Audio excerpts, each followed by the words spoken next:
બોલો સ્વામિનારાયણ ભગવાનની જય, ગોપીનાથજી મહારાજની જય, લક્ષ્મીનારાયણ દેવની જય, રાધારમણ દેવની જય, ઘનશ્યામ મહારાજની જય.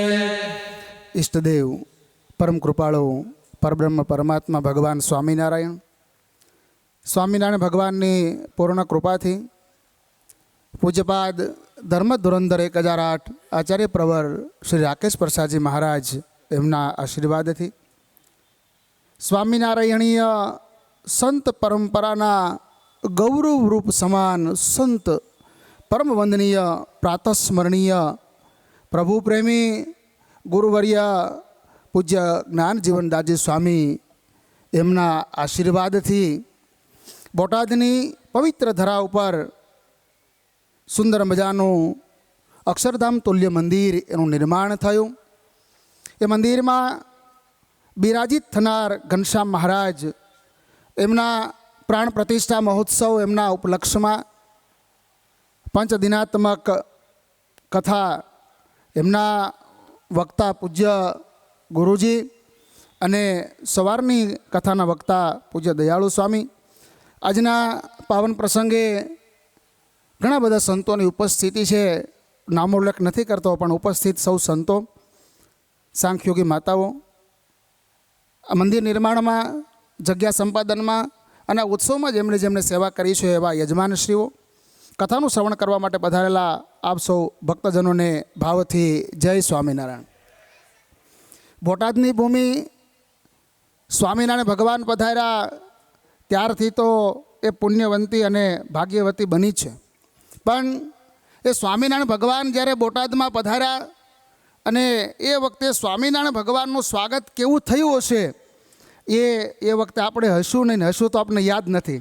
પણ આજની શોભાયાત્રા આપણે જોઈએ એટલે આપણને એવી પ્રતીતિ થાય કે એ સ્વામિનારાયણ ભગવાન બોટાદમાં પધાર્યા ત્યારે આવું ભવ્ય સ્વાગત બોટાદના હરિભક્તોએ કર્યું હશે. અમારા ગુરુજીનું કાંઈક અલગ હોય.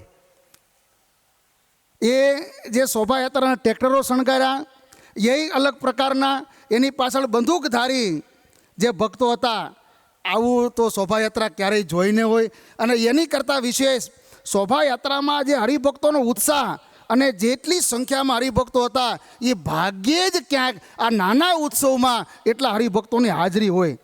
મોટામાં મોટી આ ઉત્સવોમાં જે મુશ્કેલી છે ને એ શોભાયાત્રામાં હરિભક્તો ભેગા કરવાની. અને એમાં આજે તો પાછો ચાલુ દિવસ છે અને એટલા બધા લગ્ન છે આજની તારીખમાં. હવે એમાં આટલા હરિભક્તો એ ભેગા કરવા, એ પૂજ્ય ગુરુજીની ખેડ અહીં કરેલી છે ને એનું એ પરિણામ છે. અહીંયા વર્ષો પહેલાં, લગભગ 10, 12 કે 15 વર્ષ થયા હશે, ગુરુજીએ અહીંયા ભક્ત ચરિત્રની કથાઓ કરી અને એનો ગ્રંથ તૈયાર થયો. એ કથા ગુરુજી મારે અહીંયા વ્યાખ્યાનમાળા હતી ને તો એ મેં સાંભળી ત્યારે મને એમ થયું, ઓહો, આટલું અદ્ભુત સાહિત્ય એ ગદ્યની સાથે ગુરુજીએ પોતે એ પદ્યની રચનાઓ કરીને, એ દોહાઓની રચના કરીને, એ કડીઓની રચના કરી અને અદ્ભુત એ કથાને રસાળ બનાવી અને રસથાળ એ બોટાદના ભક્તજનોને પીરસ્યો તો. તાલી તો પાડો તમારા માટે. આ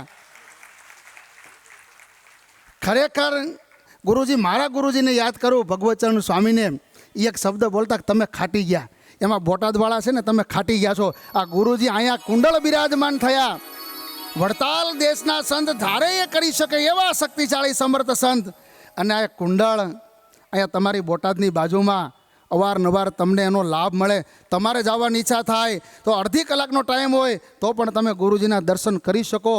આવા નજીકમાં તમને ગુરુજી મળ્યા અને એ કુંડળ રહ્યા થકા બોટાદ અને આસપાસના સત્સંગનું પોષણ કરી રહ્યા છે. એવી અદ્ભુત કથા અત્યારે ગુરુજી, અમે ઘણીવાર કથા કરી, પણ તમે જે વર્ણન કર્યું આ ગોપાળ યોગી અને નીલકંઠ વર્ણિનું, એવું તો અમે કોઈ દી કર્યું જ નથી. એવું અદ્ભુત વર્ણન એ નીલકંઠ વર્ણી ગોપાળ યોગી પાસે ગયા તો એટલી વાત અમે કરીએ કે જ્યાં અષ્ટાંગ યોગ શીખ્યા. પણ નીલકંઠ વર્ણીએ જે રીતે ગોપાળ યોગીની પાસે ગયા અને એ નીલકંઠ વર્ણી એમ કે અમે ઋષિઓની પાસે ધ્યાન યોગ શીખ્યા અને અમારે હઠ યોગ શીખવો છે, એને કાંઈ શીખવાનું હતું ગુરુજી. આ જગતના મંચ ઉપર જ્યારે સ્વયં ઠાકોરજી આવે અને એ જ્યારે માણસનું પાત્ર ભજવે ને ત્યારે એ અદ્ભુત ભજવે. નહીંતર એ સ્વામિનારાયણ ભગવાન હામું જોવે અને સમાધિ થઈ જાય તો એને શીખવાની જરૂર હતી કાંઈ. મુક્તાનંદ સ્વામીને ઉદ્વેગ થઈ ગયો કે ગુરુ રામાનંદ સ્વામીએ આ જગતના લોકોને અંધશ્રદ્ધામાંથી મુક્ત કરવા માટે આટલો દાખલો કર્યો, અને જેને સમાધિના શની ખબર ન પડતી હોય અને એને સમાધિ થાય. સમાધિ નથી કાંઈ સોયલી, મોટા યોગીને પણ દોયલી, જેને તેને તે કેમ એ થાય, બીજા માને અમે ન મનાય. મુક્તાનંદ સ્વામીને સંશય થઈ ગયો તો બોલો. એ તો રામાનંદ સ્વામી આવીને કીધું કે મુક્તાનંદજી ભૂલી ગયા, મેં તમને કીધું તું હું તો ડુગડુગીનો વગાડનાર છું, ખરો વેશ ભજવનાર તો આ નટનાગર આવ્યા ઈ. અને ત્યારે પછી ભ્રમણા ભાંગી રેવો હૈયાની. એ વર્ણિરાજ એ અષ્ટાંગ યોગ શીખવા માટે આવે અને ગોપાળ યોગી એની પાસે અષ્ટાંગ યોગ શીખે.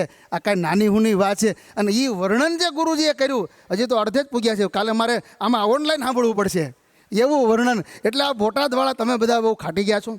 એવા એક સમર્થ સંત એનો તમને યોગ થયો છે. અને અમારી ઉપર પણ થોડી અમારા ગુરુની કૃપાથી આશીર્વાદની અમી વર્ષા ગુરુજીની છે.